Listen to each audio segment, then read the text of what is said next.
Everyone, কেমন আছেন সবাই? চলে আসলাম আজকে মিনি কিচেনে ফ্রাইড রাইস আর চিকেন ফ্রাই করতে, যেটা কিনা আমার অনেক ফেভারিট। তো শুরুতেই হচ্ছে যে পোলার চালটাকে সিদ্ধ করে নিলাম, হাফ সিদ্ধ। এখন এই যে হয়ে গিয়েছে আমার সিদ্ধ করা।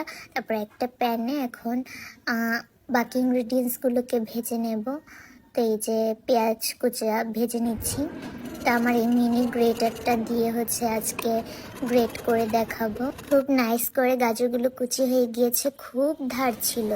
তো এই যে আমি এখন গাজরগুলো দিয়ে দেব, তারপর একটু ঢেকে দেব, সাথে একটু ভালোভাবে যেন কুক হয় গাজরটা। তো এখন আমি হচ্ছে ডিমটা ঘুটে রেখেছিলাম, সেটাও মিক্স করে দিয়ে দেব। আজকের ওয়েদারটা তো খুবই নাইস, এতদিন গরম থাকার পর আজকে একটু ঠান্ডা লাগছে, তাই ভাবলাম আজকে ফ্রাইড রাইস আর চিকেন ফ্রাই করি। আমি বাকি ইনগ্রিডিয়েন্টসগুলো অ্যাড করে দিলাম, এখন হচ্ছে যে রাইসটাও দিয়ে দেব, তারপর সবগুলো এখন মিক্স করে নেব। সবারই মোটামুটি ফ্রাইড রাইস চিকেন ফ্রাই পছন্দ। তো বাহিরের অনেক সময় দেখা যায় যে খাবারগুলো আনহাইজেনিক থাকে, আপনারা যদি বাসায় বানাতে পারেন তাহলে তো ভালোই হয়। তো আমার ফ্রাইড রাইসটা মোটামুটি হয়ে গিয়েছে। আমি এখানে ম্যাগির মশলাটা ইউজ করেছি, সাথে এখন ঢাকনাটা দিয়ে দেব কিছুক্ষণের জন্য। এই যে আমার ফ্রাইড রাইসটা হয়ে গিয়েছে, এখন আমি চিকেন ফ্রাইগুলো ভেজে নেব।